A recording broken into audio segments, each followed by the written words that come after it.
Hey everyone, welcome to Ink Scribes, the comics podcast where we discuss the art and craft of comics. I'm Colin Singh, and I'm joined by my co-hosts Eric Zawadzki and Taylor Stauft. Now, before we get into today's episode, we have a very special guest. He's a writer-artist known for his independent work such as Hap Haven, A Fistful of Pain, and my personal favorite, Astral. Most recently, he just wrote and illustrated Godzilla, Skate or Die, and it's set in his native Australia, which is collected and available now from IDW to order at your local comic retailers. But he's also the artist on the newly announced Tales of the Teenage Mutant Ninja Turtles, coming this October, also from IDW. So, joining us again for the very first time, Louie Joyce. Thank you so Louie, much. welcome back, bro. Thanks. I'm stoked to be here. It's very exciting. I love you. I love your guys' show. It's so good. To be a part of it is awesome, and I'm excited to talk Turtles comics. Our first returning guest. Yeah, and when we found out you were doing a Turtles miniseries, or I don't know how long it is, but you're doing a Turtles something. We knew we had to get you on and talk everything Turtles. Yeah, especially those first early issues. Yeah, all right. It was a no-brainer. I'm so excited because those early issues are have been a bit of a blind spot for me. So it was so much fun to go back and read them, especially in that the Ultimate collection with the commentary and all this stuff. So it's been really fun revisiting such an iconic comic book. So we were all born in the 80s, but I guess we're 90s kids, though. Yeah. And is it safe to say all of our first encounters with the Ninja Turtles is the 90s cartoon? Late 80s cartoon. Yeah, I reckon. Yeah, 87. Because that was my first encounter. So, I was like 6 or 7, just madly in love with the Ninja Turtles cartoon, and I was not familiar with the Mirage, like the original comics, and I didn't read them up until recently, actually.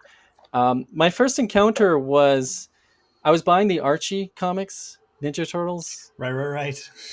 And just like an avid reader of that. And I remember going to like a local shop and seeing they had like a trade paperback, and the cover was fully painted, and it had like the Ninja Turtles looking very like realistic, and they had like kind of like ancient Japanese garb. And as a 6 or 7-year-old, I just was not into it. But what about you guys? Like, what was your first encounter with the Mirage stuff? This is probably it, or not. This is the first time I'm actually reading it. I've taken a look here or there, but it's the movie that lives in the 1990 movie that lives in my heart. Yeah. The Ninja Turtles are the first thing I can remember drawing as a 4.5-year-old. Just plowing through stacks of used paper that my dad brought home from his office. But I'm glad that we got to see that I finally got to read this, because I can see a lot of the stuff that they pull from it for the movie.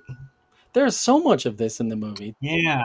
It was very surprising. Like the first 15 issues has like just a lot of stuff that ended up in the movie. That movie was incredibly loyal to the source material. And then the sequels, not so much.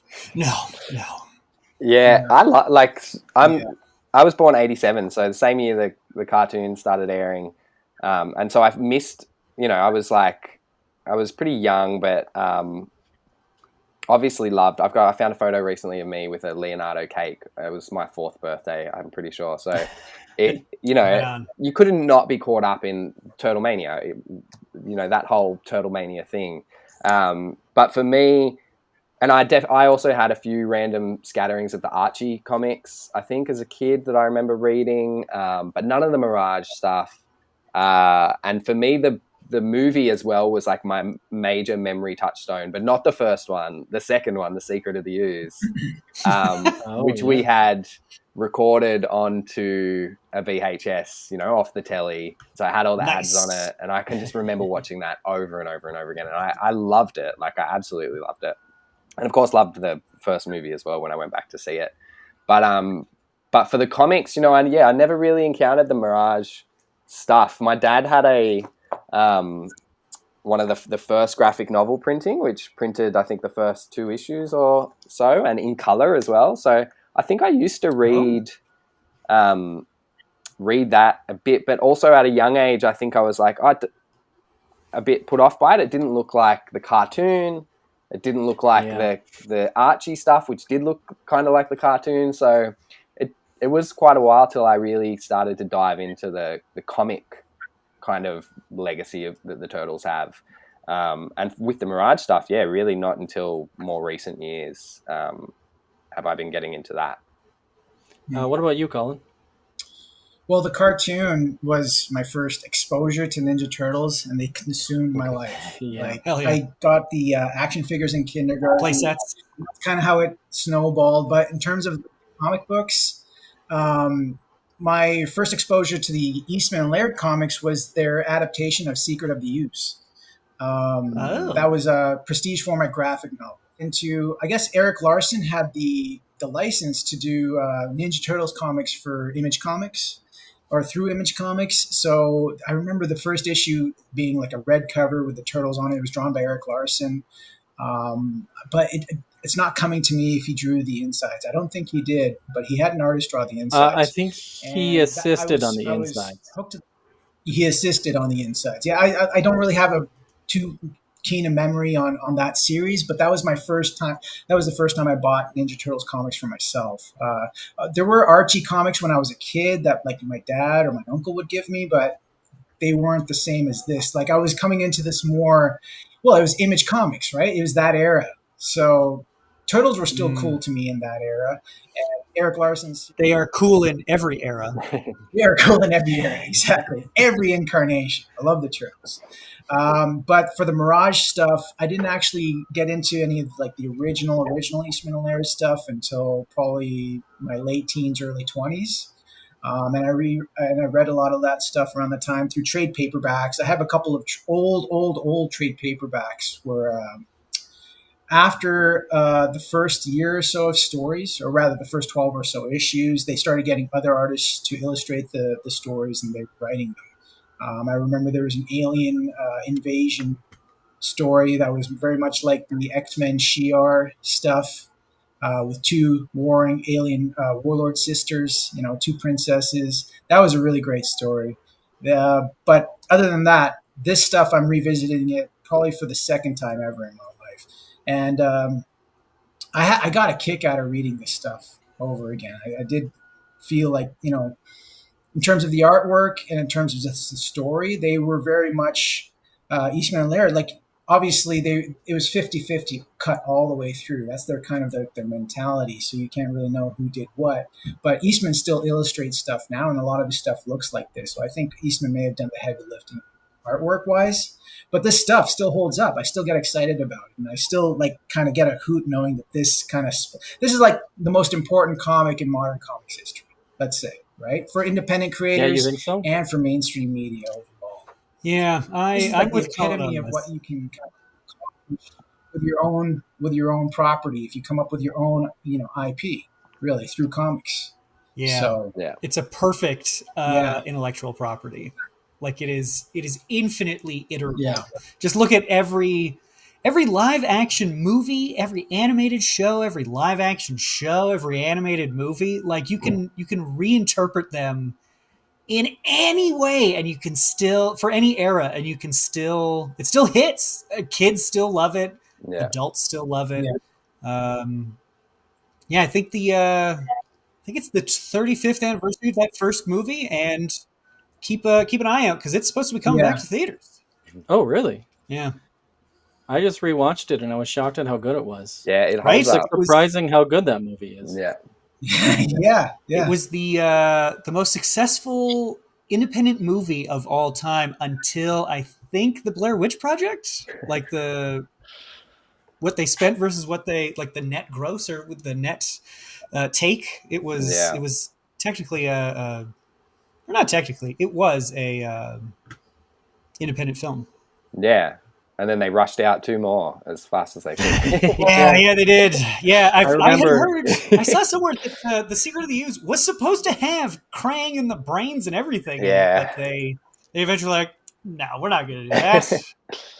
I was surprised how early all the alien stuff came into the comic. Like, right?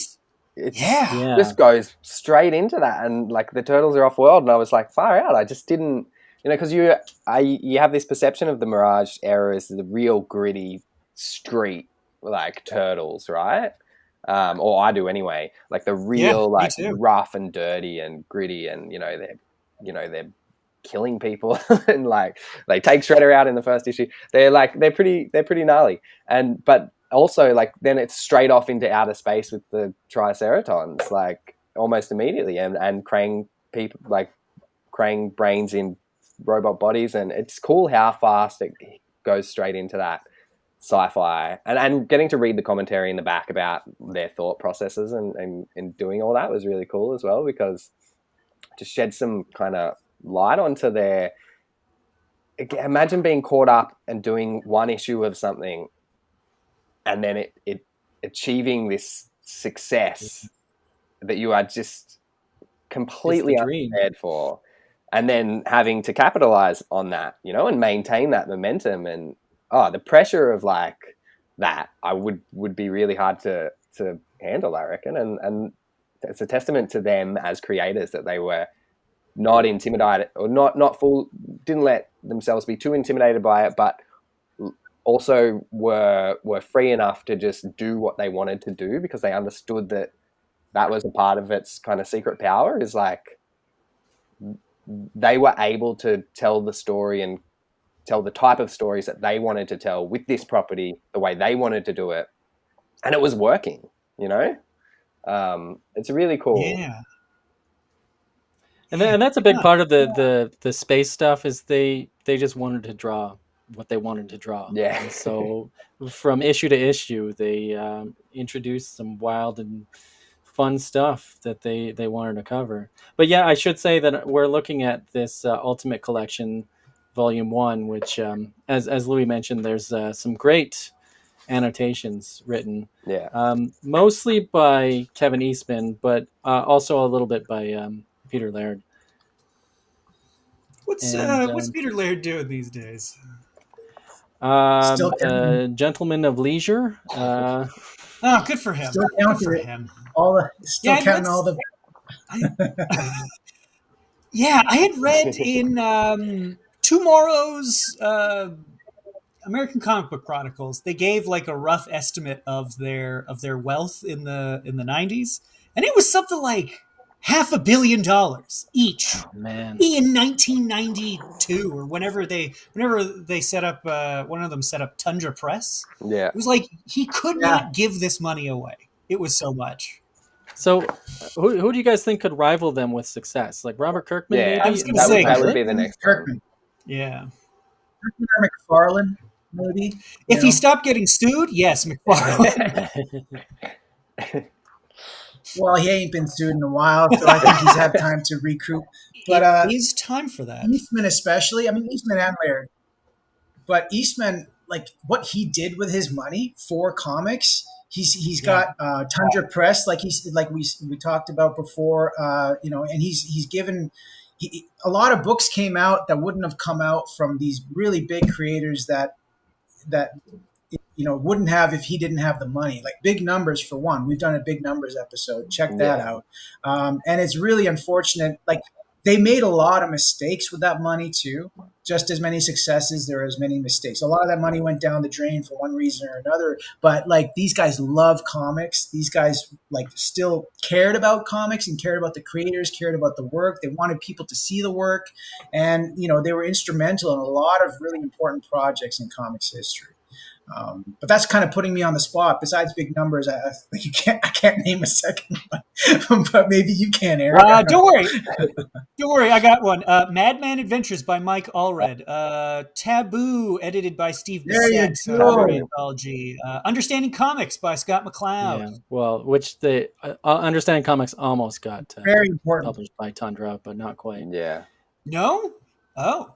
Yeah, there's a story there. I can't remember what it is, but there's Tundra went under, and then the rights got freed up. Yeah.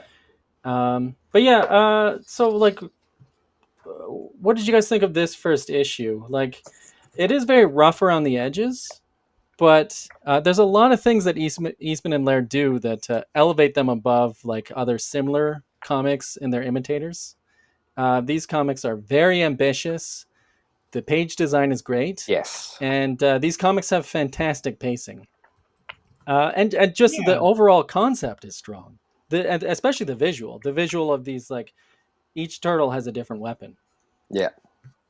Yeah, which helps because, like, there are times where if they don't state the name of the person doing something, I'm like, wait, which one are you? Are you? Oh, okay, you've got just the belt. So you're either Michelangelo or Raphael. Okay. Yeah, it can take a while it does take a while for their personalities to start to solidify, right? As you read through this first collection, whereas in this first issue, they're even the teenageness of them, I think, isn't in the first issue. But it is still, I think, they're very juvenile. Yeah, it's. I was surprised actually how I think it's in the second issue that you see Leo. He's reading Dune. Donnie has like a circuit board that he's working on, and Mike and Raph are roughhousing, and it's like, okay, that's not quite them yet, but it's the first steps on the way to giving them new personalities. Because in this first issue, like, they're the same guy. Yeah. Throughout, they're 4 bullets that Splinter has aimed at Shredder 15 years ago. Yeah. For the artwork, like, again, these guys are. There's nothing about this artwork. It may come off crude or, like you said, rough around the edges, but it doesn't alienate you. It's very clear. It's very, it communicates very well. Even though, with the turtles themselves, it has to do with the fact that there's no color, so you can't really differentiate by the tone of their skin or from their bandanas and things like that. But the story itself communicates very well through the artwork. The anatomy might not be the best, and that, this and that, but it's their first published work, right? Well, they had you hit the ground running with something like this, and you're bound to still have to be. Yeah, and they had been self-publishing comics before this, like very low print run stuff that I think they would take to conventions. 2 issues of gobbledygook. Yeah. But yeah, just as a comment on the page design. Where is this? Yeah, I wanted to highlight the Frank Miller influence. In fact, I think they like dedicate this to Frank Miller and Dave Sim. They're created from the opening of Daredevil. Yeah, and so this Wolverine book, I think, was the 4-issue Wolverine series, and I can see a lot of influence of that, where you have this like, these cutout figures and operating in white space. Yeah. With like layouts on the side, which a lot of that was going on in his Frank Miller's Daredevil run, and also this Wolverine series. So it's interesting to look at those influences. Yeah, I love that. I love the white. I love white empty space. Bro, put that book away. You're making me get into my field. Especially in black and white comics. Yeah, it's very aesthetically pleasing. Yeah. A place for your eye to rest. It's like it creates rivers through the page, and I don't know. There's just something so satisfying. It's something I'm trying to do in my own work. Rivers through the page. I like that. Yeah. Even before like getting right into Turtles, I just think that white space, like empty white space, because sometimes you have this feeling that you got to use everything. You got to use the whole page and fill it up, but that's not always the way. And I think that empty space is just as powerful, especially in comics where the gutter is, what's in there is such a powerful part of the reading experience. Yeah, I love it, and they use it really well. Couldn't agree more. Yeah, I mean, look at this. Yeah. So good. Eric, could you go to page 10 real quick? Because I think this is a great example. Is that... okay, no, it's the one after the... Yeah. This transition from the left page of... Leo saying, yes, we can bleed, or thinking, yes, we can bleed, and so can you, to the top of just the blood splatter and like the arterial spray, I guess, or cast off, one of the two, and the knives flying. Like, what a great, succinct, like, you don't have to show, they probably cut this dude's head off, but, or gutted him or something, but you don't need to show it. It's just like this image held in that blank space. Yeah. Another thing, Taylor, is the flip from the sword and then the direction of the knives going this way. It's like you can kind of fill the gap in where he's slashed with his sword because the knives are now facing towards the left, the blades of the knives. Whereas the katana is facing towards the right. And as you turn the page, or even if you just look over to the other side, like the katana has slashed and now the blades are flying that way. Yeah. Very cool.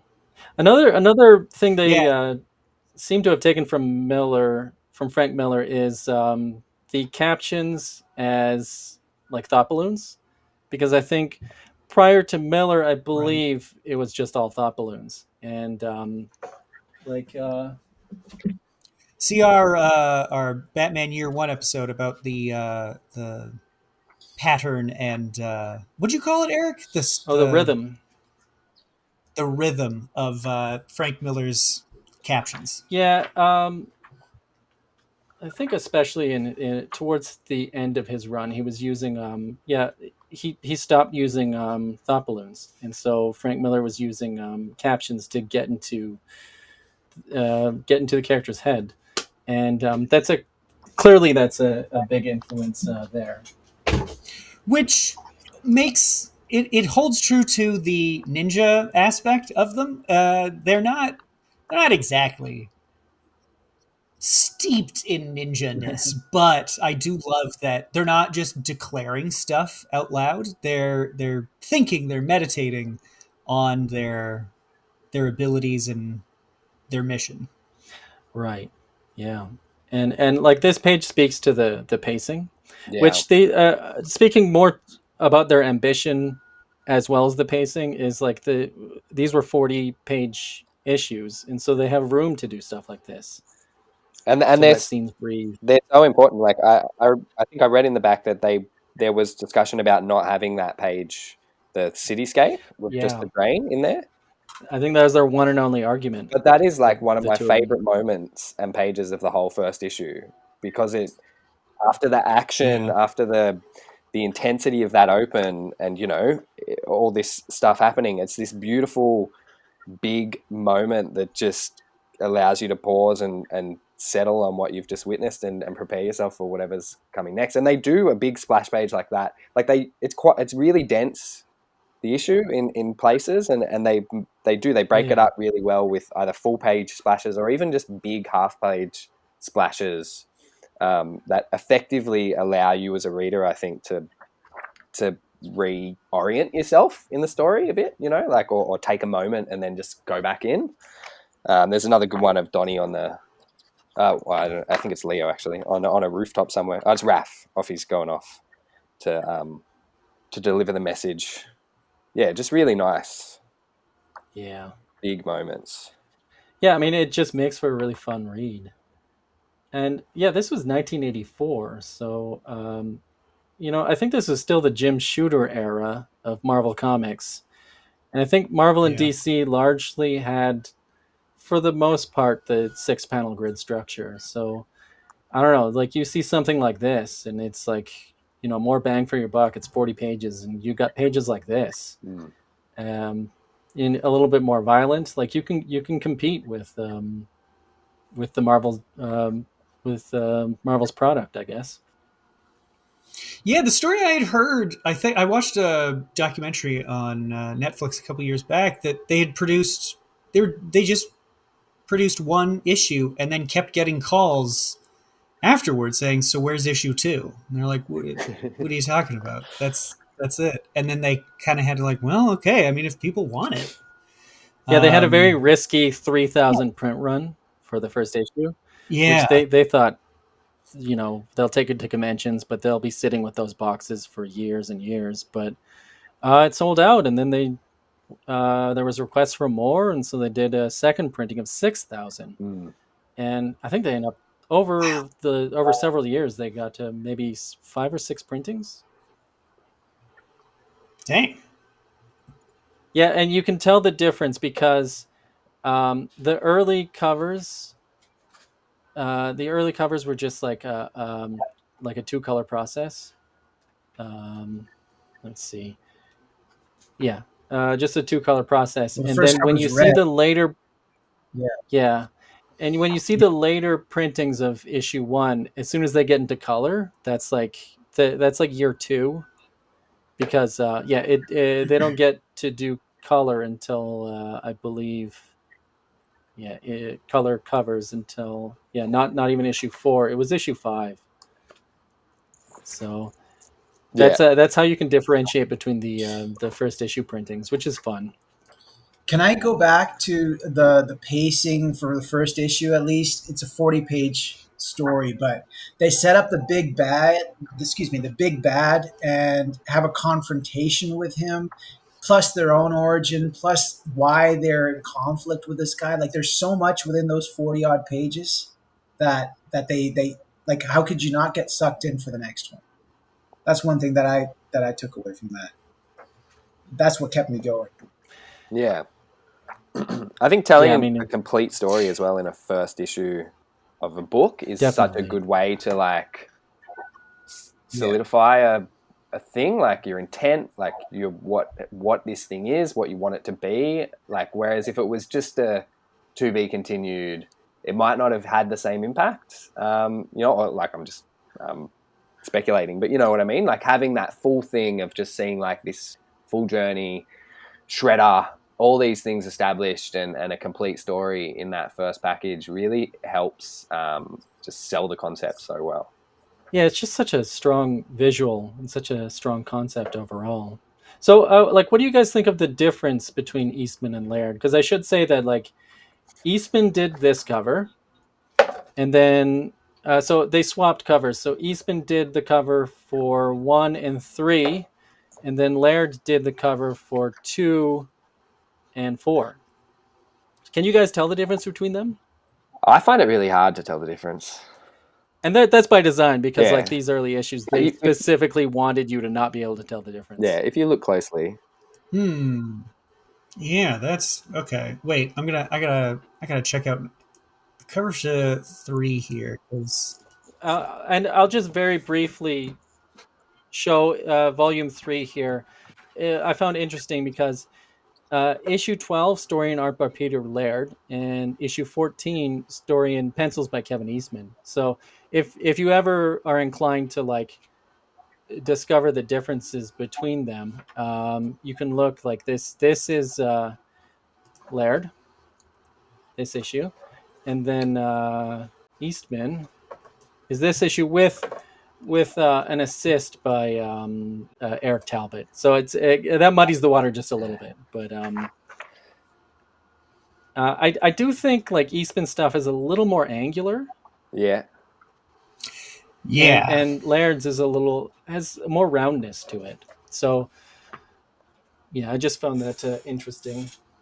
It's cool how cohesive it looks, though. I really am a fan of comics jams, like where multiple artists are working on something together, and these guys managed to do it in such a, and if I remember listening to a kayfabe episode or something, and they would just like flip a coin in the early issues, and someone would pick a page, and then someone would Peter Laird would pick a page and they just break up the pages that way and then go away and then come back. And for it to not become a bit of a mess is like in that system is pretty amazing. That it's like miraculous. It's as cohesive as it is, and I think it's cool. Like it's so easily could have gone wrong, but they're both are very adept artists. I think like they've clearly put a lot of thought into what they're doing and how they're doing it and what they want to achieve, and it shows on the pages. Eric, you mentioned that they had already been self-publishing stuff. Had they done it together? Yeah. So they did Gobbledygook, which is a series of short stories, and one of them was the Fugitoid. And but those were probably 6 to 8 pages a piece.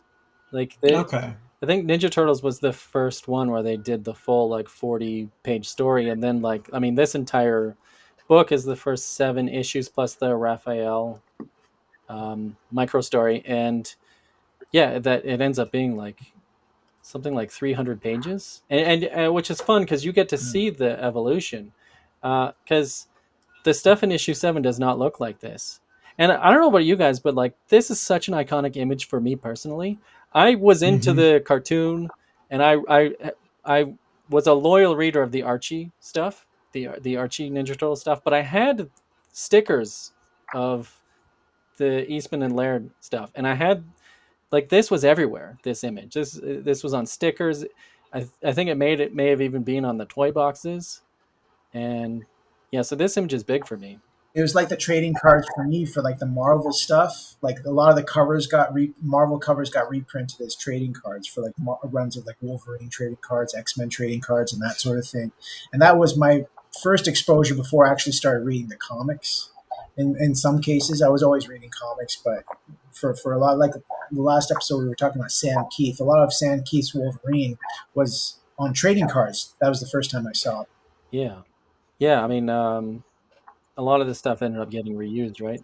Yeah. I was going to comment earlier on the difference between the covers drawn by Eastman or drawn by Laird. Eastman's covers, he employs a lot more texture and special effects in his compositions, whereas I find Laird does a lot more form, solid form. Like he does the Mouser head, there's solid form there. And on the cover of number 4, he's drawing all that whole background, that sci-fi background behind that they're standing in front of. Whereas Eastman's got more smoke, hazy bricks, and that sort of thing.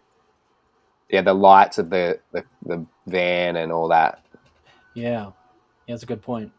Yeah, I think Peter Laird was the robot guy. He was the one that excelled at tech and drew those thousands of, what are they called again? Mousers. Yeah.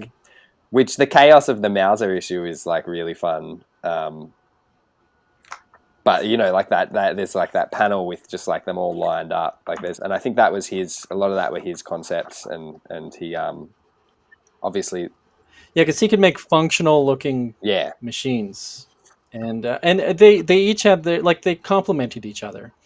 I believe Eastman did most of the layouts just because Laird thought he had just such a knack for pacing. Although apparently issue 2, Laird did half the layouts for this one, but for the most part Eastman did the layouts, and as you said, Louie, Laird was good with tech, and I think Eastman did the lettering for the most part. Yes. And I think for the first 5 issues he was lettering or something like that. Yeah, and then they got one of Eastman's childhood high school friends to come in and help them out. Would any of you guys happen to know? For number 2, Baxter Stockman is a black guy, but in the adaptation of the cartoon, he's white. Is there do you guys know the story behind that? Was there why there was a creative decision to do that? Because that was in the 80s, where stuff like that wasn't really a big deal,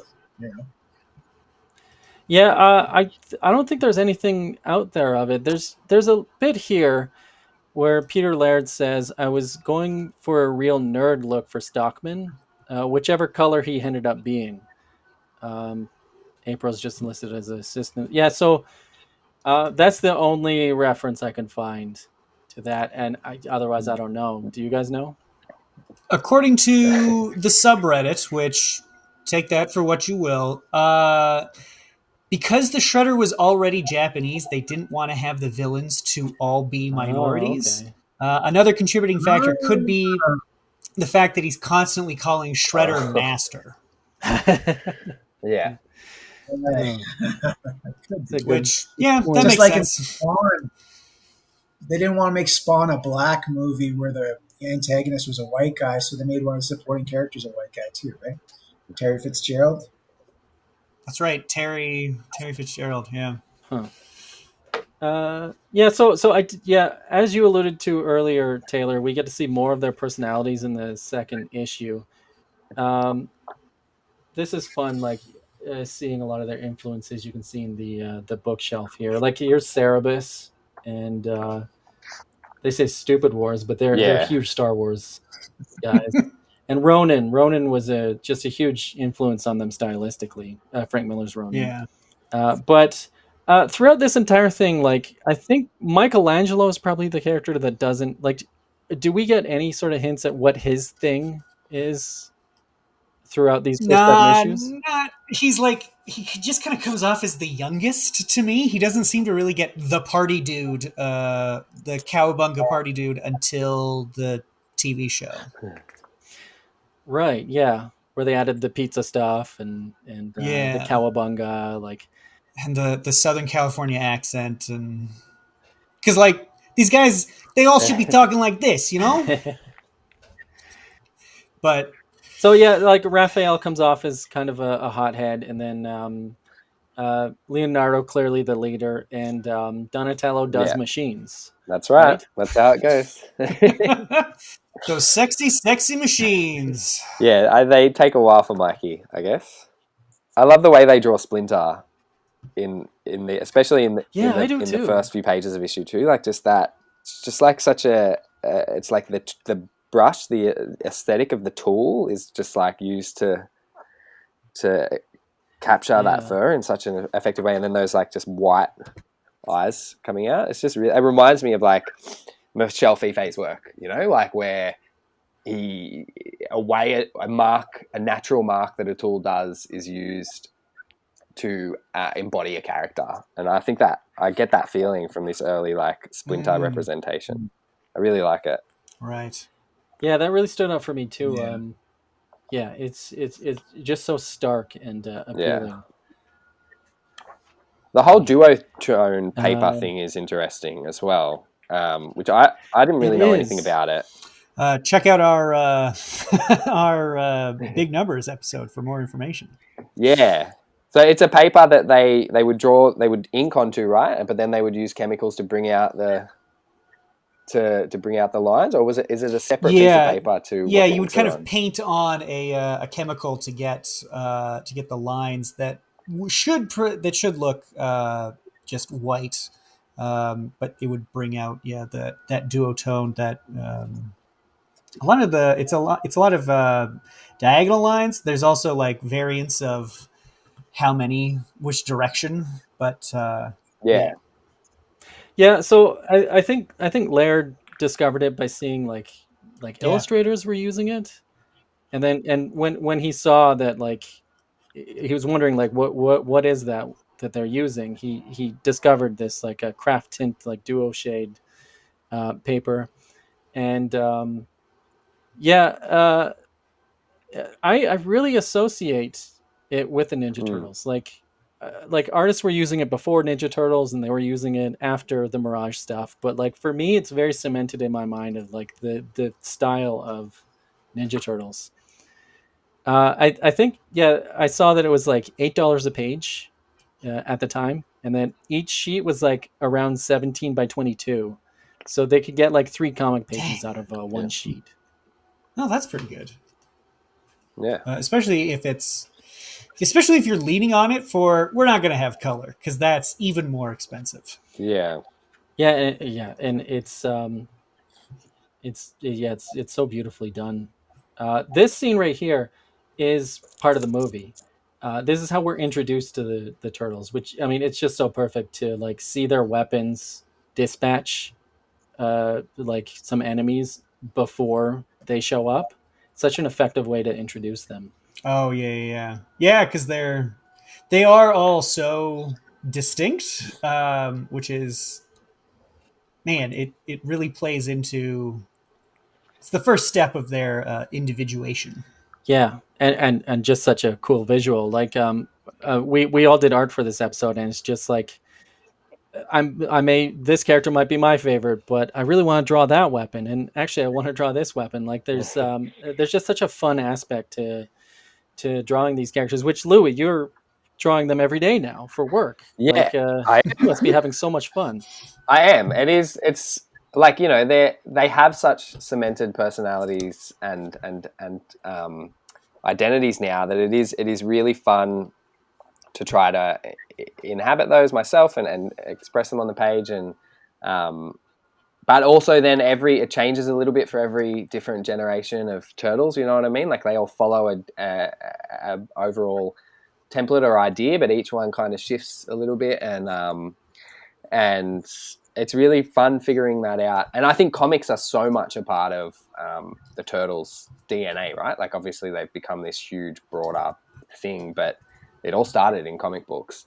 And to be able to bring like a new generation to a comic book page and try to figure out how they look and work and feel and express themselves through comics is really cool. It's really fun. It's intimidating. You're doing the Seth Rogen Ninja Turtles, yes, right? Yeah. So the version that I am doing is the version from the Tales of the Teenage Mutant Ninja Turtles cartoon, which I think the first season aired came out last year or the year before, and that is a continuation of the Mutant Mayhem Seth Rogen film. So it's all the same turtles, and it bridges it's designed to bridge the gap between movies. The animated series is. So they're working on a second film at the moment, and there's a bunch of these seasons of this cartoon. But they do, because of, you know, production differences and medium differences, there is slight like stylistic differences between the Mutant Mayhem has a very clear aesthetic. It's very sketchy. It's meant to look like a kid's drawing. You know what I mean? And it has a very kind of sketchy, painterly feel to it. And then the Turtles is a 2D kind of realization of that. So my story, my comic is very much drawing from the cartoon specifically is what they want me to kind of follow. But then, you know, being my own artist, I can't help it. Just put it through my lens. But luckily, like it matches my general aesthetic pretty well. And it's a thing that I'm kind of figuring out as I go of how I take this thing that exists and put my own spin on it that feels faithful, but also, is my own thing. And we should say you're penciling, inking, coloring. Like you're doing the colors on this, which is a lot of work. Yeah, right. It is. It is a lot of work. So. Colors are a big part of my process. So I think people just think that I want to do it, and I do, and it is a large part of it. And so I think, I'm just used to working that way now, I guess. I've colored every single major comics thing I've done. Yeah. So it's not it's not outside my comfort zone, but certainly this is the one thing where most I am walking the line of adapting an existing property. Do you know what I mean? And having adapting an existing thing and a very current feel that thing has, and having to be aware of that, and also my own stylistic inclinations, and balance the two. And to further that, bringing in your love of the Ninja Turtles and what the Turtles mean to you into it as well, right?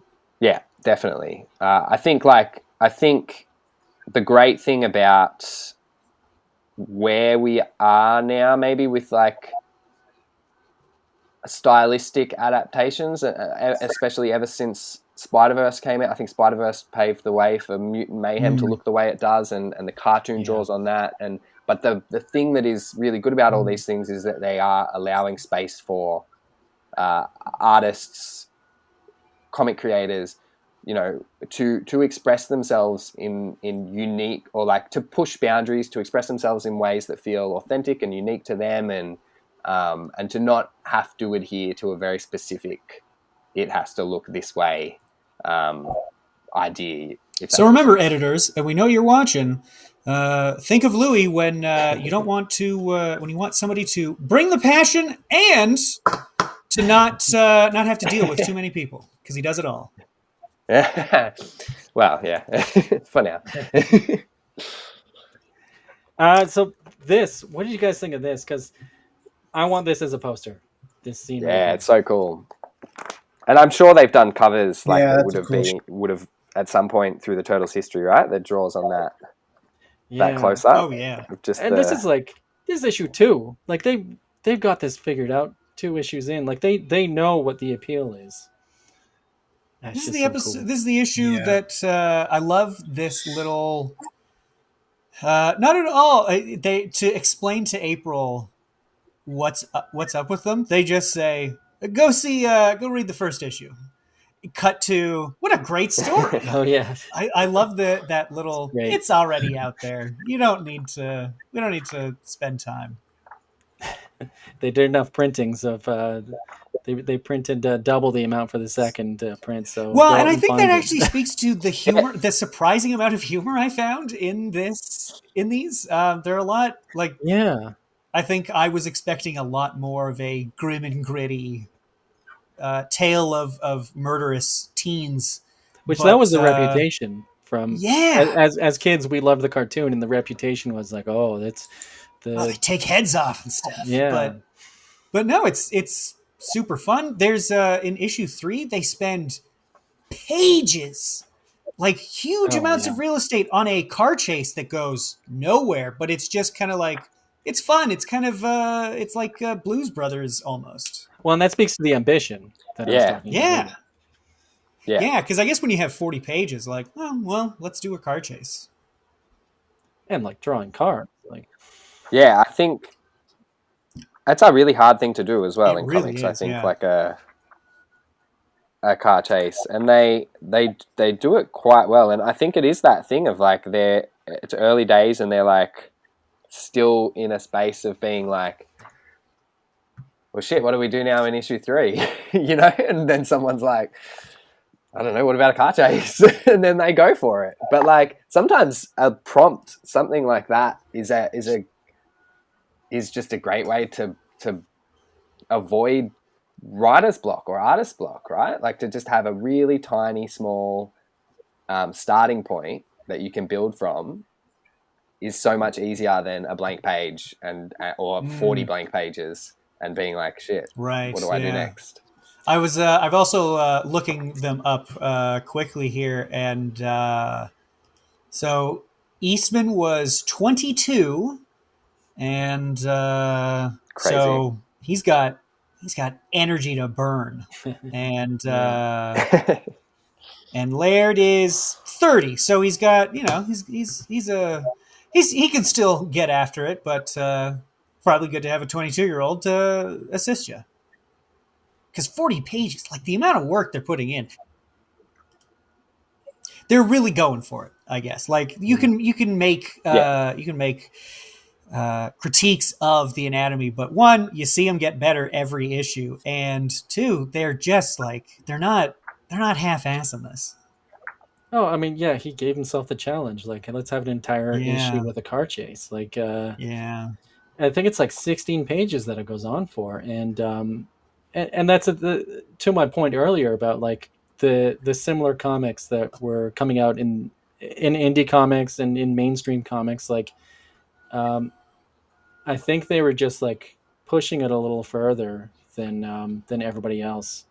You can always tell when someone is putting their all into something, I think. Well, I don't know if you can always tell that, but I mean, you can tell it here. Yeah. The pages have an energy and an an energy to them that is intoxicating. You get swept up in it. You like that the page where the cop car crashes through the window of the what is it? It's like a paint bakery store? or a paint store. Yeah, it's a paint store. It's like that. Yeah. I just stopped and just like stared at that glass and the chunkiness of the glass and like how many shards there are, and it's a well drawn car. Like the frame of the light is popping off, like it's the headlight, like it's the wheels are misaligned and it's things are crumpling. This is such a good way of setting up the window too, with the reverse angle of the it's very there's cool. little things like that are that show a thoughtfulness, I think, to the layouts and to the story beyond what would be cool, like let's have a car chase, this will be cool. Right. They show a real nice sense of storytelling. Now this comic is aggressively 80s, right? Like all the references. I was taking a tally of all the references. There's like Hill Street Blues. One of these cops is called Rinko, which I think is a reference to Officer Renko from Hill Street Blues. There's like the A-Team, Mr. T is referenced, Dirty Harry, Cagney and Lacey. Yeah, Hill Street Blues was, I believe it's I've seen it referred to as like the Wire of the 80s. It was and then it was like unlike anything you saw on TV, so it's not surprising that they would reference it. But you're right, they do drop a lot of 80s and 70s references. What was I'm looking for something now. Oh, the A-Team. There we go. Yeah. What do you think this is? The A-Team as the cop is like hanging out the window in Central Park trying to shoot them. It's funny. It's timely. It's like this is when it hit for me like, oh, okay. It's just two assholes having a bunch of fun together. This is great. On page 112 to 113, I think it's after the chase is all finished, and there's those two big double page spreads of the street. Yeah, this is like two of my favorite pages from the whole thing. And it's just because of the way they're using the layout, like the white space, the empty white space. And it's a pretty uninteresting, following everything that's happened in this issue so far. It's just them arriving back at the apartment block, right? Which could feel very visually underwhelming following all that hyped up energy. But the composition overall of the spread, the ample areas of white space that just, I think, give it this really nice sense of design, coupled with like all the interior panel compositions are really well done as well. But it just raises like what could, this could have just been a throwaway spread. You put all your energy into this car chase throughout this book, and now you got to get them inside and into this place, and that it is what it is. But I think there's thought into what they're doing here, and they managed to do it in a way that is really, really pleasing to me. I don't know. I just really my favorite thing about, I think, reading through all of this was just like looking at the layouts of different spreads we're using it, and especially how they were using like a lack of panel or a panel border or white space or speech bubbles sitting outside a panel or within white space. It's just really some really nice, aesthetically pleasing stuff from a design point of view. And I love how hand-drawn everything feels. Like the panel borders aren't like fussed just over the word balloons, and the lettering is so nice too. It lettering like this really stands out because of in our day and age, everything is so mechanical and perfect. So stuff like this really stands out to me. Yeah, it's very appealing. Yeah. On the next page, there's also something I did want to bring up briefly. Got any beer in the middle panel? It's only then that it hit me. Oh yeah, they're like Splinter states. They are 15 years old. They really are teenagers. I like how April's just like, all right, one beer. And yeah, because like I guess these sewer monsters drink beer, sure. Which I guess like the formula here is like Teenage Mutant, which I guess is the mutant part is from X-Men. I guess like Teen Titans was successful as well, so that might be the teen element. And then Ninjas was, I guess, all throughout the 80s, but like for them, I guess was Frank Miller's Daredevil was a big influence, and there's ninjas all over that. And then I guess just throw Turtles in the mix. Because it's the is it alliteration? Like it needs to be something that starts with T for it to sound right. Actually, I was thinking Talking Animals was big in indie comics around that time. I should say like mouse and anthropomorphic comics like Hepcats and stuff like that. Yeah. There's also the humor of a cold-blooded, slow animal being a swift assassin in the night. That is, I guess that's the fun of it. But yeah, I mean, Cerebus was a huge influence on them as indie comics, and also part of the Talking Animal thing that was going on. But yeah, like the Cerebus was a huge inspiration for anybody who was publishing indie comics at the time, because it was just such a huge success. And I think so was ElfQuest. You can put in there as well. And they were friends with Stan Sakai. And so, I mean, Talking Animals was just a big thing. So, like, put all that together in a big soup, and you have Teenage Mutant Ninja Turtles, and it becomes more successful than all of those things combined. And spawns, and I have a list here, spawns so many imitators. Adolescent radioactive black belt hamsters, aristocratic extraterrestrial time-traveling thieves. Samurai Pizza Cats? That must be one, right? That is on that list, yes. Cold-blooded chameleon commandos, fish police. We've also got biker mice from Mars, street sharks. Street sharks. It was just, it's just so, something called extreme dinosaurs that I've never heard of. Bucky O'Hare, Wild West COW boys of Moo Mesa. I think this is, to me, Colin, when you said that this is the most important indie comic and property, I think this is part of it is just like even just a little bit of the success of the Turtles. People will debase themselves just to get a piece of that. Yeah, definitely. Yeah.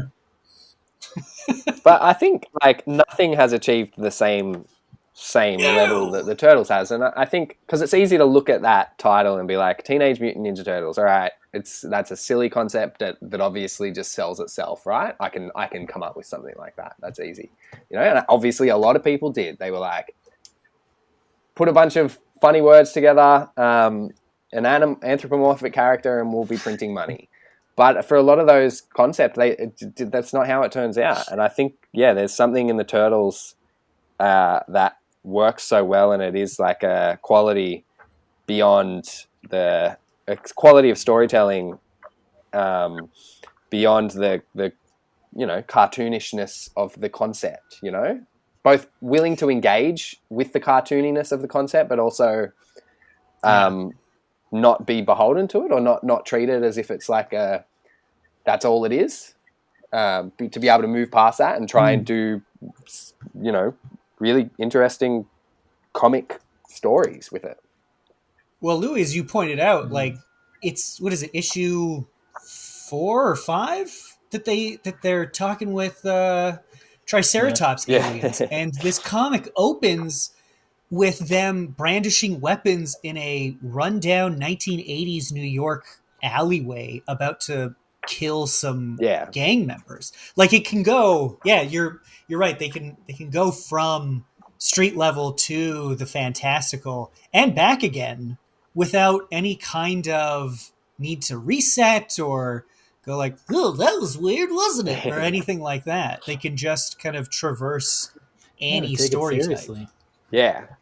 There's also the way that their personalities interact as well. They're kind of like the 4 basic personalities that you just get interesting pings off of each one to each other. The 4 basic personalities. What's like what?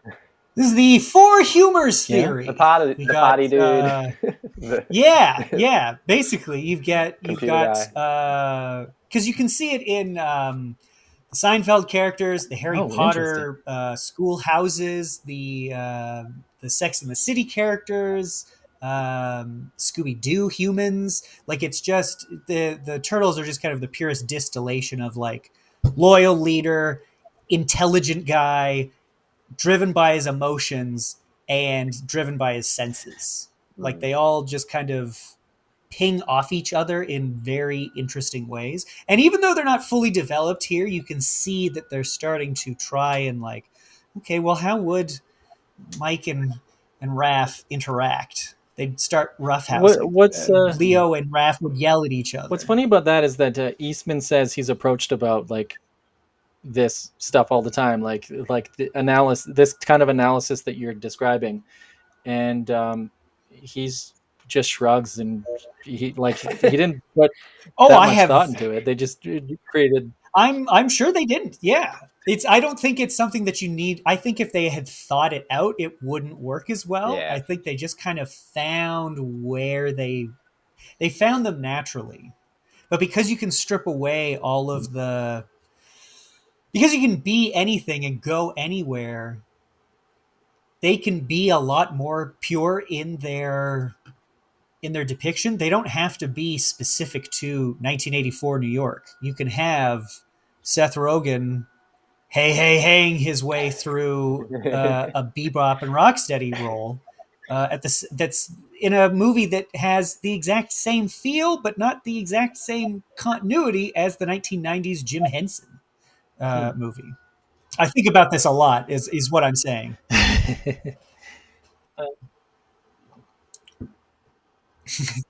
I did want to comment, like, because this is going towards the humor of these guys. Like, do you guys understand the reference number 1 in a 1-issue micro series? No, I just thought it was like, because it's referencing this. Like, at the time, there were a lot, like the 4-issue miniseries became a thing in the 80s. Like, there was the Wolverine series. There's like a whole bunch, and they would have number 1 in a 4-issue limited series. So just as a gag, number 1 in a 1-issue micro series was, which is just so fun. Yeah. The park encounter with them. And just like Raph running into someone with even more rage than he has, it's really faithfully adapted in the movie. Yeah, it is. I feel like every issue, of the first like 5 has something that went into that movie. I think this Raphael one shot is my favorite out of all these, primarily because it's still the action comic that we want. It's still got everything else, but this is a more character-driven story, and it's just it's Raphael, I guess, seeing a dark mirror version of himself. Like, it opens up with him losing his temper, being a little too violent with his brothers, and then him being ashamed of himself, running off, and then he encounters somebody who is more violent than him, and as I said, it's like he gets to see a dark mirror version of himself. Yeah, it's. Do we know why they decided on Raphael? Was that like audiences responded well, or to that character specifically, or? I think Eastman just came up with the story, and the story presented itself. I think I'm not entirely sure, but Raph gets that like moment in issue 1 where he gets to go and give the message to Shredder, right? Like, so maybe he's just a natural favorite at this stage of them, or maybe they just like drawing size the most out of the weapons. It is a cool ass looking weapon, and it is. It's the sort of thing that when you see it as a kid, you're like, "Tell me more about that." Yeah. That's cool. Well, I did a Google search to find out who's Eastman's favorite, who's Laird's favorite, and I think they're hesitant to say, and it's the thing that they get asked the most. But I think they finally pinned Eastman down, and I think Eastman's favorite is Michelangelo purely because it was the very first Ninja Turtle that was drawn. It was a turtle with nunchucks. Right. Yeah. Like strapped so to his I arms? don't know if, and I think that's just like you pin him down and he's forced to give an answer. That's what he's going to give. I think Eastman and Laird, they love all their sons equally, I suspect. Yeah. Yeah. So I'm not sure if like the choice to do the Raphael one first was anything other than just a story presented itself. But I mean, I'm not sure. Yeah, it's hard to tell, right? Because they're starting to flesh them out, but how much feedback do you get? On the other hand, Raphael is also the most notable name of the four. The rest of them being long and ending with an O and being actually Italian.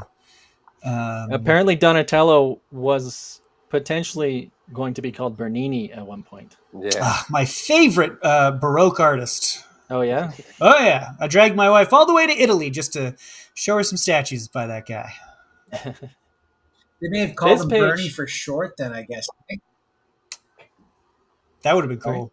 I would have loved that. Yeah. Bernie. Donnie, call him Bernie. Yeah. Hell so yeah. This page right here is a prime example of like just interesting page design, because like you could see this as just 5 wide panels, and I think most people would just do it as 5 wide panels, but they're interested in making an interesting page, and they found a way. And it reads well, it looks great, and yeah, and that's again, as I'm repeating myself probably, but like part of their success. Yeah, definitely. Yeah, because you could go ahead. Oh, it's really just driving you down towards the bottom, and like, yeah, it's again like I also am harping on the same thing, but like having those strips of white and like a shrunken. I try and do this a bit sometimes, like a shrunken panel behind characters popping up, like it gives that moment a different feel to as opposed to having a page with the same background on each thing, or even just a no background, but like a same panel structure on each one, and it creates a slightly different rhythm, quite slightly different feel as you go down, and yeah, it just makes it more visually interesting. Yeah, it's something that I am trying to drill into myself these days. Visually interesting. I love the way they draw things shattering, like the hockey stick shattering on the thing there. Yeah. And the crack is a really nice, like typography. I think sound effects are also really good across. There's some really nice use of like lettering, type, sound effects in there. Yeah, it feels like like again, because it's like hand drawn. It feels so integrated with the art. Yeah.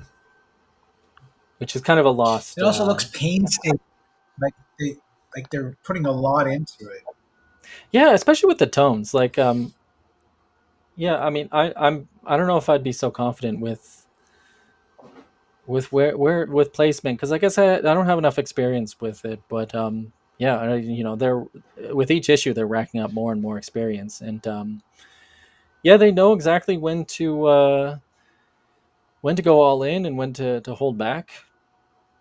Well, as you'll recall, the one of the features of the duotone paper is that you can there is a chemical you can apply to take it.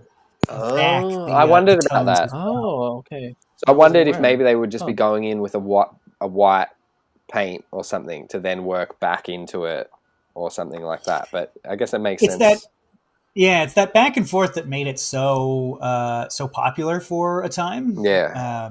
So it's kind of toxic, so you got to be careful with it, which is what led to which, because once that was discovered and Photoshop was created, really led to a decline in it. But fair enough. Yeah, I'm interested to see is it pronounced Mooring? Moray?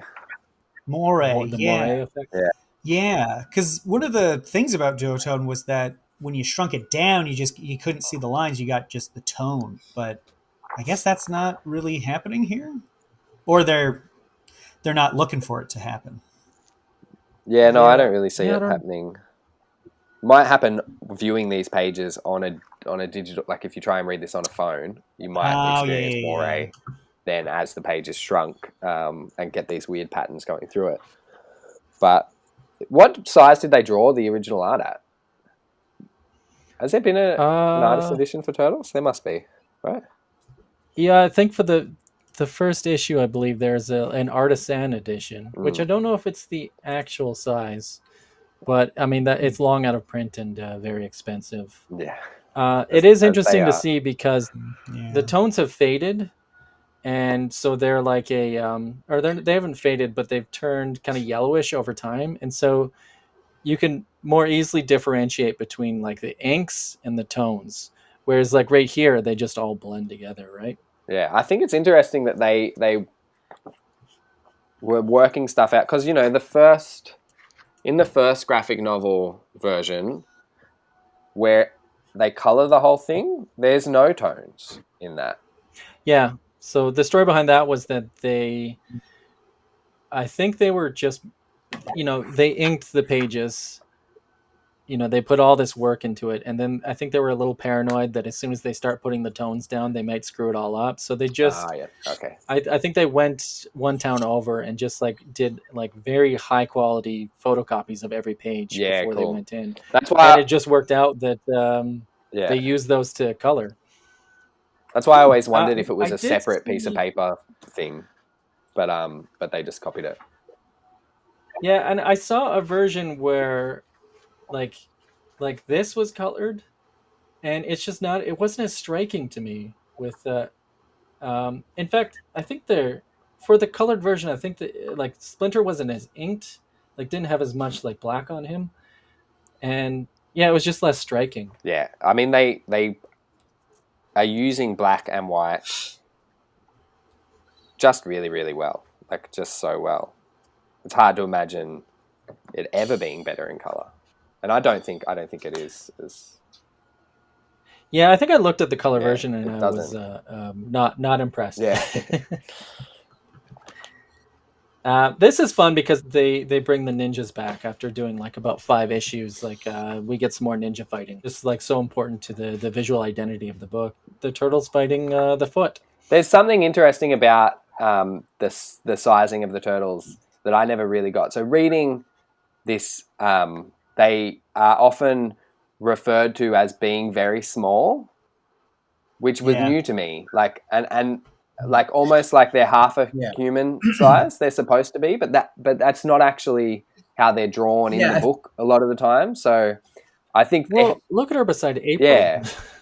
So it comes and goes. The tallest one is 5'3", I think. Yeah, and so the size thing was really interesting, and because I was used to the movie idea of them where they're pretty much just a regular human size, I found it a little bit confusing when they were referring to them as being so small. In this, yeah, Casey Jones. So I think that's Raphael. And I wonder if that's something that just goes away at some point in the comics, in the Mirage stuff. I'm interested to see. Wolverine's a short guy. Do you think they made them all little runts like Wolverine? Because Wolverine's 5. Yeah, I wondered if the size thing was something that went up their little penis tails that went away as well. Yeah. Oh yeah, they do. Yeah. Are they tails or are they part of the shell? Oh yeah, it's tails. It's tails. Where's a good? They do come off kind of. Okay. Look like they come off the shell, but. Yeah, I was confused at points because they look kind of segmented. Yeah. I must be what a little obscene. But then in silhouetted panels, they just look like a little willy. Yeah, the tails can look a little obscene sometimes. I think they were asked about that, and they had never even considered it. Fans kept bringing it up to them, and I guess they don't have dirty minds like most people. Yeah, they're probably thinking these are turtles, and turtles have tails. I don't know what your problem is. Yeah. So speaking of how 80s this is, April was only in like a couple issues before this, right? And she gets an 80s haircut. She gets a perm, I guess. Yeah, which I guess, yeah. The hair that they gave her before is a little. It's also heavily textured, so it's a little less noticeable until she like actually asks them about it. Yeah, like she had pretty straight hair there, but it's the 80s, right? So it had to be done. So they were big Star Wars fans, so they just wanted to draw like Star Wars battles and tech stuff, and so they introduced this stuff, which we mentioned earlier, and yeah, like Laird and the robots. So yeah, Laird liked designing these robots, and like I think this was inspired by like the Terminator robot. Makes sense, yeah. Oh no. And it is interesting that like because Krang is such a big part of the animated show, Terminator. Right? So, yeah. But this is not like this isn't the Krang we know. I mean, the name Krang isn't even used. No, yeah, it's just like the general species of alien that would become represented by Krang in the animated movie or such TV a show. Crazy visual though. Yeah, just like a brain with tentacles in a body. Just so striking, right? Yeah. Yeah, so they've got a really good design sense because even the Triceratons and the Mousers, like there's like a real strong sense of design. The turtles themselves, of course, when it comes to their character design, the stuff that like really stands. Yeah, the Triceratons they're just rad as hell. Like I can't believe. Yes, it's crazy to think that we didn't really get a Triceratops-based alien race before 1984. Like nobody else came up with this. It's great. It looks amazing. Well, correct me if I'm wrong, but like the Triceratons weren't really in the cartoons much. Definitely not in the movies. Like I think there are like a few episodes because there were definitely toys of the Triceratops. Like the toys. A lot of the toys predated even the cartoons. Like the story behind like the red, how they all had their red masks. It wasn't the cartoon. It was they had a meeting with like the toy company Playmates, and they brought that up of just like how can we differentiate them, and the idea was to change their mask colors. Great idea though. So do you guys know the story behind Fugitoid? So he you mentioned well, he appeared in a Gobbledygook, right? First Fugitoid, or did he have his own? Yeah, and so they did like it was like a 4-part. It was like 2 parts in Gobbledygook 1, and another 2 parts in Gobbledygook 2, and then he had his and own then I guess they came up with the idea of like, oh, let's merge these worlds, and so between issues 4 and 5, they re-released those stories in like Fugitoid #1 with parts 1 to 4 reprinted, and then a new chapter that takes place right before this. Yeah, I've been trying to get my hands on that Fugitoid, that collection recently because it's probably not worth that will be appearing. Well, yeah, I haven't found one that depends on if the price that I want yet.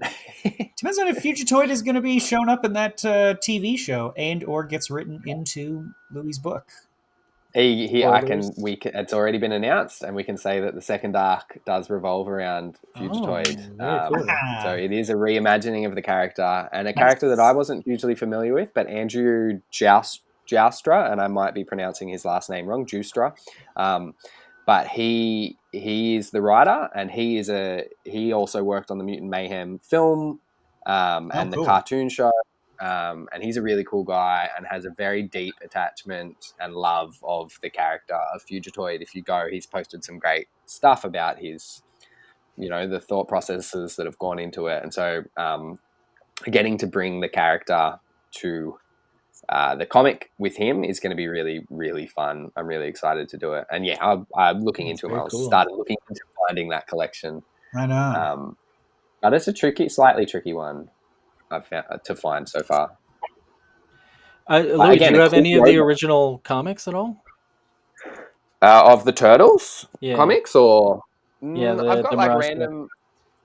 I've got some random Mirage stuff, like from the later issue, like the Corbin. You know, the Corbin. When I found out that Richard Corbin drew an issue, that was one that I was on the hunt for. So I've been just looking for random ones and picking them up where I find them. But it is one of those properties where it's pretty. Like I like really finding a bargain. You know, in a back issue bin, and a lot in Australia anyway. A lot of the Turtles comics are very on the higher price side. Oh yeah, they're all pretty pricey. Yeah, I wish I had bought picked a up bunch of them before they went crazy. Yeah, I picked up one of the Archie ones recently, which I had to get because it was the first. It's like for issue 18, first appearance of Mondo Gecko. So I could not pass that up with my my skate obsession. Seems very you, yeah. Yeah. And hopefully I'll get to draw Mondo Gecko at some point. That'd be cool. And I found out there's a character called Rollerblade in the game. Oh, not familiar. Yeah. So yeah, it's a newer one, but I'm gonna try and if I can do anything, I'll try and get that character in there somewhere. The praying mantis? Yeah, like a praying mantis with roller skates on. Yeah, this is grotesque in a fun way. Damn. Yeah. So I think there was apparently a Mutant Mayhem game, a game that came out after Mutant Mayhem, and there's a bunch of original characters, Mutanimal-esque characters created for that. Oh, that's great. Yeah. But yeah, Fugitoid is a really cool character. I wish I owned more of the originals because they're very cool, but I only own a couple. This like Cerebus one, and I really love the art in and yeah, this is very water damaged. But yeah, I really love the art in this 3-issue arc. That what issue is that? 20 or 20? 20. I think 19, 20, and 21 are. Oh yeah, I got 21 recently, and yeah, I was amazed by the art in those issues. Really, really beautiful stuff. And someone had mentioned that storyline specifically to me as being one of the great Turtles storylines, if not the one to read from Mirage. In fact, I think Jason Aaron used the Return to New York as his as the title of his relaunch. Yeah, he did. How recognizable that story, but that's apparently a really revered one, which maybe we should cover that one day because those 3 issues are just gorgeous. Yeah. But yeah, I did want to comment that we got some like a lot of space battles going on here because they're big Star Wars. I guess this is 2 like empires fighting against each other. The evil Triceratons versus the I don't know what the Federats or right, yeah, something like that. Yeah, the Federates. So they should have been rats. Yeah, I was. How are they not? Well, I guess Splinter's already the rat. They didn't want to step on Splinter's toes. Fair. Yeah. Yeah, because then that just brings up issues you don't want to deal with later. Yeah, like, is he a Federat? Yeah. It's like, Yeah, no, it's fun. I mean, it's fun. I like the New York stuff, but seeing them in space is also really... and I think they also immediately remove Splinter from the scenario, which is a smart way of giving Turtles... we need to find Splinter motivation, right? To propel them through these next few issues and really where they get kind of caught up in all this crazy shit going on, but also gives you, at the end of that, the reunion and the emotional, the emotion of all that, that's a great page. When does... I didn't get there, but I know it must happen. When does Shredder get, I don't know, resurrected or revealed to be still alive? Or I think it's like issue 9 or 10. Like shortly after this stuff. Okay. Which to be honest, it's on my to read list. I haven't read those issues quite yet. But me neither. But these were so fun that I'm just gonna dive right back in. Yeah, I was surprised. Yeah, it does, because it feels kind of like they have a cool idea for Shredder, but they don't quite know what to do with him. I mean, he was designed to be killed off right away. Yeah, it's just such a striking visual that they had to bring him back, and yeah, I mean he is their number one villain, right? Oh, he's so cool looking, and he's got like a Darth Vader vibe, but not in a rip-off kind of way. They're both pulling from the same Well, visual and he was just traditions, inspired by a cheese grater, right? Like, but which is pretty yeah, great. Like, that's the starting point for this iconic character. yeah. Imagine you were just covered in these. Yeah, it's so good. Yeah, very cool. So, did you guys notice there's a pattern with how they introduce uh, almost every issue? I think with the exception of like two, but they always have like a big visual on the first page and then a double page spread. Which they refer to as like a Jack Kirby thing, right? I think because they're huge Jack Kirby fans. Yeah, and so I think, in the 70s, yeah, there you go. that was all Jack Kirby stuff. Like Yeah. it would open up with a splash page and then a double page spread. Yeah. And this was a Jack Kirby thing. Like it was almost every comic he did in the 70s opens up with a splash page and then double page spread. And so love that they were right? directly influenced by that. Yeah, you can see it on all the New God stuff, and yeah, and they, you know, they're not shy about it. They revere Jack Kirby, and yeah, I think I think they described it as like grabbing the reader fast and hard. And I mean, look at this. Like, you open up a comic, and this is the second page. Like, amazing. Yeah, that's a good thought to, or a plan, I guess. I don't know what you would call it, but yeah, if you're gonna sacrifice 3 pages of real estate to just be like, let's get you into this world now.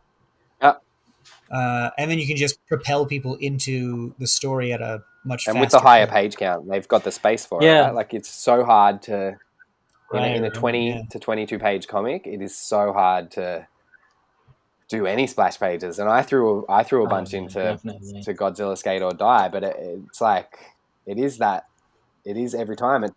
You have to debate, right? You're like, can I use this more efficiently? Like, what is it worth? Is this moment worth this much real estate on the page? And sometimes it is, and sometimes it isn't. I think there was a bunch more moments that I wanted to blast out into that, like a full page or a double page splash, that I just had to reduce to panels in Godzilla Skate or Die. But with a higher page count, yeah, I love this one. This one, which is so light and a really good counter, actually. Like when you view it after that last issue, the Deep Space one, which is so dark and stars and outer space, and then this one is so like light and white, and yeah. It makes me think of like a Berserk splash page, even though this comes first. Yeah, they don't repeat themselves. Like every time they do these double page spreads, they're doing something different. Like and they're always trying to one up themselves from the previous one. But just to go back a bit, like something else I love is that when they do these extended action sequences, they strip out the dialogue, and because oftentimes, like, I think the dialogue can, these characters like speechifying to each other while they're fighting, it can disrupt the flow of the actual fight. But they just let the fight be. Yeah, and I wonder if really well. I think that might be because of like that's a, when I think of talking during a fight, I think Spider-Man, which for me works well in Spider-Man because that's part of the fight style. Is he insults you, he gets you pissed off, so you make a mistake. But it feels like the sort of thing that other creators took as like, well, that's how you do a fight, right? Like, no. Yeah, and at one point, like, I think writers were getting paid by the word, like literally. Whoa. I think. I think in the 70s. It'd be good to be writing Spider-Man then. Yeah. Yeah. And so it's just you have to fill the page with dialogue, right? But I mean, it doesn't make for a comic that flows really well. And this just like reads so well. Is just like an action scene that you can just take in. Yeah, really nice. And then like just to small. It's such a small thing, but just like introducing cut off like angled corners to the panels gives it like a slightly more tech vibe that matches like this sudden space setting they're in. Because I don't think they did that anywhere earlier. You know, they're all pretty straight edge corner stuff. But then once they move into this sci-fi setting, you know, it affects the panel borders themselves, which is another tool in the comic artist. I think you can find some of that in Ronin. Frank Miller's Ronin. Yeah, totally. Oh, okay. Yeah. Which, they've got to be pulling. Are they pulling from? I haven't read Ronin. Are they pulling from Ronin for like this tech stuff? I would say a lot of special effects in terms of TV screens and whatnot. I know that Eastman's really channeling Miller there. Okay. I mean, like right here, you see where he got this for the cover, right? Yeah. Shoot. Exactly that. I think what they're taking was like rendering techniques and stuff from Ronin. I love Ronin. Eastman especially. Yeah, Ronin's great. Like, I rest my case. But yeah, so I think when Eastman was doing layouts for this, like he took a lot of inspiration from like martial arts movies. I think around this time, like VHS was really ramping up in like video stores, and I think he had a local video store that had all these martial arts films, like beyond just the Bruce Lee stuff. The Golden Harvest stuff, yeah. Which Golden Harvest, didn't they do the Ninja Turtles movie? It was produced by Golden Harvest, right? I think so, yeah.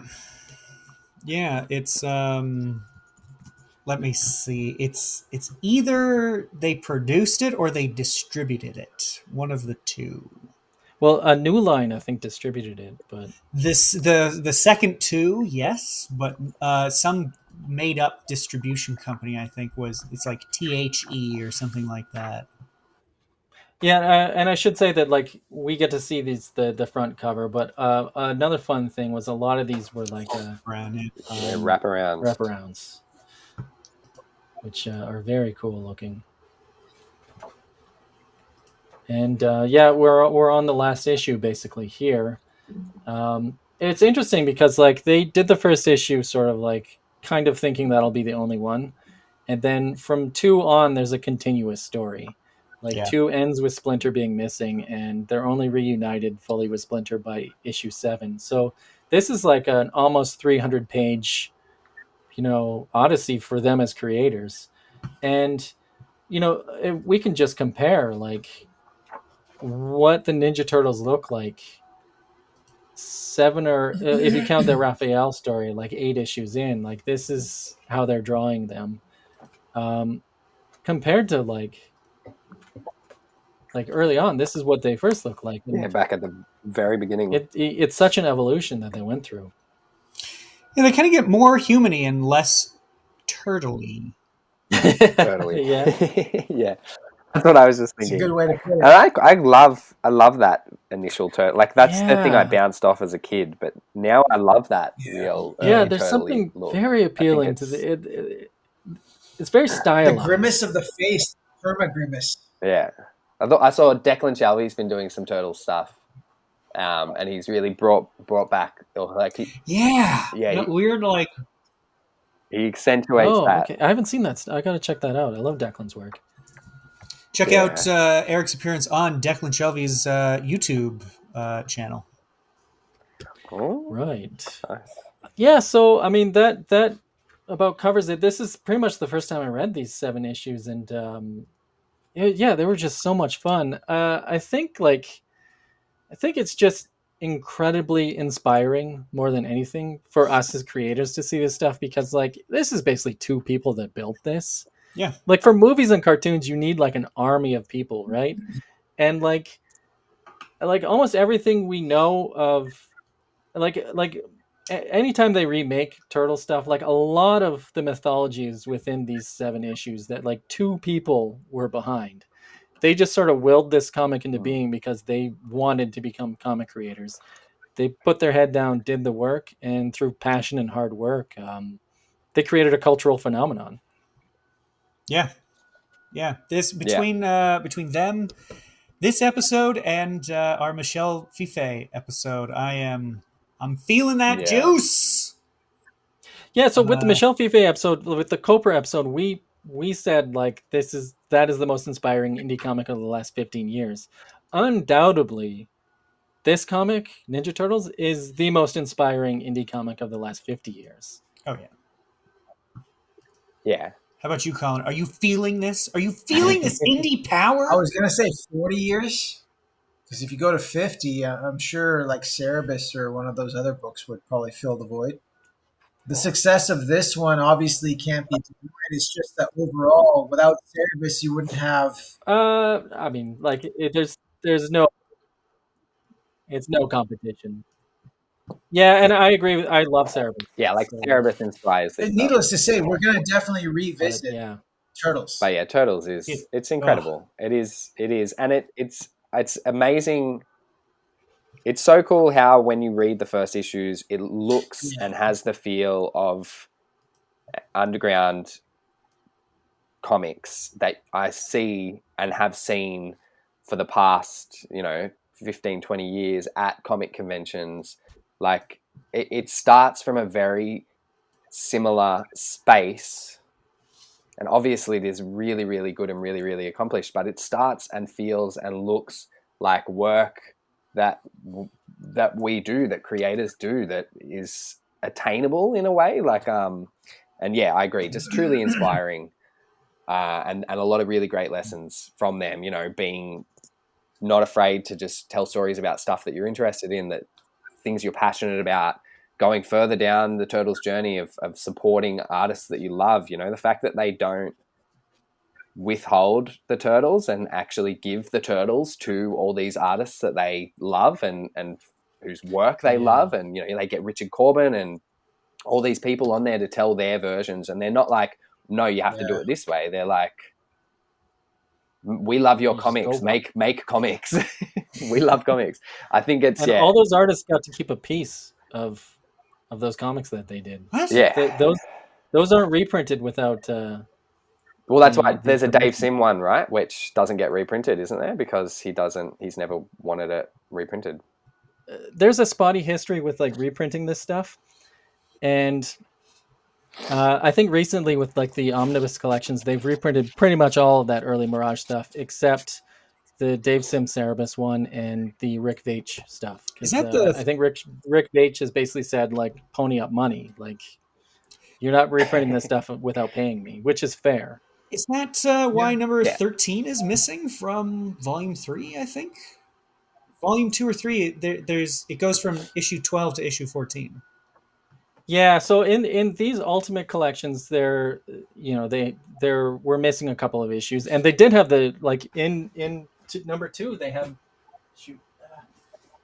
interestingly, they do have the Dave Sim one in number 2, but I don't know what it is, but 5 years go by, and then they have to get the rights again, or the rights open up suddenly for like for instance this reprints 8, 9, 10, 11, and then number 3 has some gaps. But then those gaps are filled, it looks like, for the recent omnibus collection. Oh, interesting. Okay. So the thing is they have to get the permission from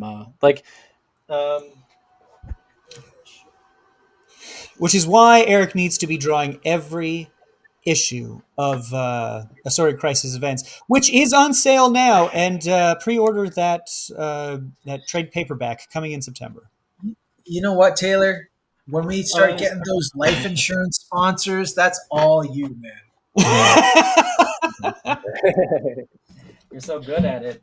I just wanted to say that, like, in volume 3 here, they didn't print issue 18, the Mark Baudet issue, but in the new reprints for the omnibus, they did print it. So somehow, like, I think he owns a piece of this, and they couldn't get the rights back then when this was printed like 5 or 6 years ago, but now they did get the right. Like, I don't know what the story is, but the point is that it's a beautiful thing that Eastman and Laird hired these artists to do issues of Ninja Turtles, and they said, "You get a cut of this." Yeah. It's very cool. And I can't think of any other example of that happening. Well, depending on the courts decided that that was the case for some Spawn issues, but other than that, right, that's right. But yeah, that was a fun one. I finally got around to reading this stuff because this show, gives me a deadline. Okay, I got to finally read this stuff I've always wanted to read. Yeah. But I stopped at issue 7, so I don't know. If you guys want to continue this, that'll kick my butt into reading the further issues.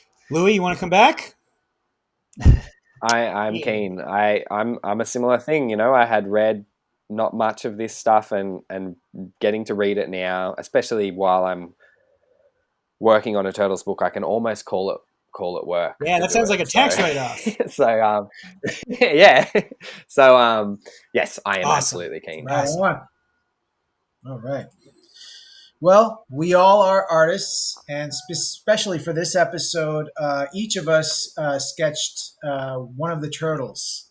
Who wants to go first? Should we go by alphabetical order by turtle? So DLMR. If that's what we're doing, then I'm up first. I don't want to say stuck with Donatello, but not my first choice. But I did what I could. Yeah, there was some miscommunication there. Here we go. The colors, I don't know. They didn't really come out that well. They got pretty muddy, but I did want to make the staff, the bow staff, just, a little more dynamic more than anything. So nice use of school lines with the staff, though. Thank you. Yeah. Yeah, great motion. Turned out very well. L, I guess, eh? All right. So I did Leonardo. He's my favorite turtle of all time. Hell yeah, man. Hell yeah. Actually, and that's a conversation I meant to have, is I want to find out who each of our favorite is. So yeah, that's very cool. Battle damage, Leo, you got there. Yeah, the throwing star in the chest is really great nice. Posing too. I didn't have a lot of time. You're busy drawing. So I did drawing Ninja Turtles. And I don't know, my screen's frozen, right? But I had Mikey, and I am obsessed with skating, as we all know. So I did a kind of homage, just so I could use a bit of reference for it. But it's Mikey skating, north ollieing a hydrant in an homage to a famous Jason Lee photo. You know, the guy from Mallrats? Yeah. Yeah, so he used to be a pro skater. So there's like a photo of him ollieing a fire hydrant back in the day. Oh, shit. Okay. And so I just found it. Yeah. A Mikey. Yeah, I just did a Mikey version of that, pretty much. Very cool. It's going to be rad. Yeah, it was fun.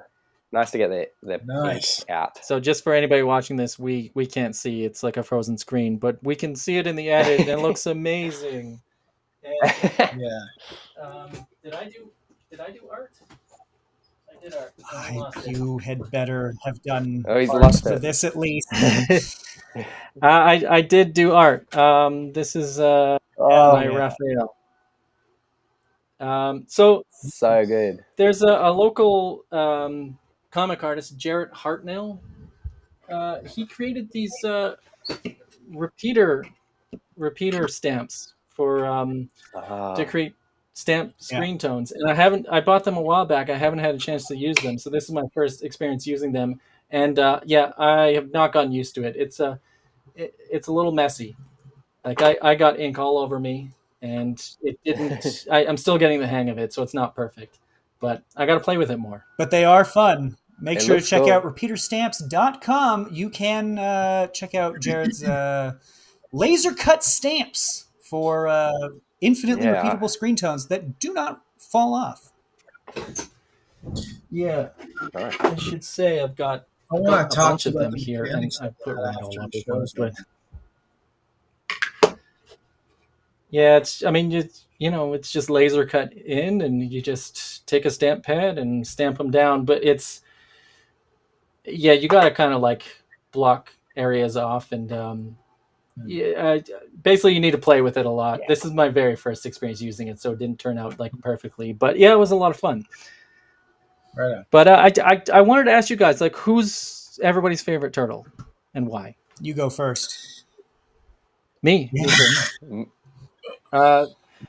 Raphael. So I think as a kid, I have fuzzy memory. I think at one point Leo was my favorite, and then at another point Michelangelo was my favorite. But just like as an adult, more intelligent wise or whatever, I like figured that, like, not to downplay anybody else's favorites, but the other turtles I think are largely defined by what they're good at or what they like.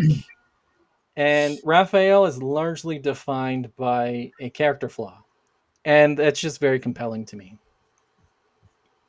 And I guess that's why, like, he's the most compelling character, and that's why he's my favorite. But what about you guys? Taylor, who's your favorite? Oh, it's Mike all the way, sir. Party dude. He's a golden retriever in turtle form, just like me. And Louie, what about you? I think Donnie was. I always thought Donnie was my favorite, just because I like the color purple mostly. But I like I said, I had that. I found that photo of a birthday recently where I had a Leonardo cake, so Leo must have been my favorite at some point. And I think now it's like my children. I've got 3 kids, and I can't pick a favorite, and or the favorite changes all the time. And I think I think the turtles are the same. The favorite changes depending on the story, the emotion, whatever it is. And actually, my favorite is the 4 of them together, because it is the relationships between them all that I think is the backbone of what is so great about the comic and the world. It's so beautiful. So Donatello. Yeah, but Donatello. Okay, Colin, what about you? Well, I think that Leo was always my favorite since the beginning, and for a myriad of reasons. Like, as a kid, I was first exposed to him with the blue bandana from the show, not the comic. And swords were always like my favorite weapons, and he had 2 of them. But it stayed consistent. Also, he was the leader, and I like leaders, except for at the time Cyclops, but now Cyclops has become one of my favorite characters as well. And no, it stayed consistent pretty much throughout. I've always loved Leo above all the others. Second favorite would be Raphael, though, for sure, the hothead. Oh, sure. If he's not your first, he's definitely your second, right? He's the coolest one there is. It's got like little when he wears like way Eric's drawn him. Call. Just like the size coming out like he's Wolverine. It's just cool looking. Yeah, definitely. Yeah, 100%. Yeah. Okay, shall we close it out? Sure thing. Well, thanks for watching, everybody. Don't forget to comment, like, and subscribe, and we'll see you next time.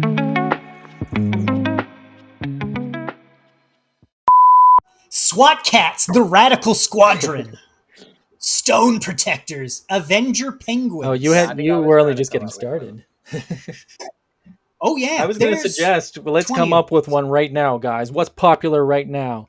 Well, I've often thought about doing a midlife crisis skating marsupials or something like that, like just as a t-shirt design,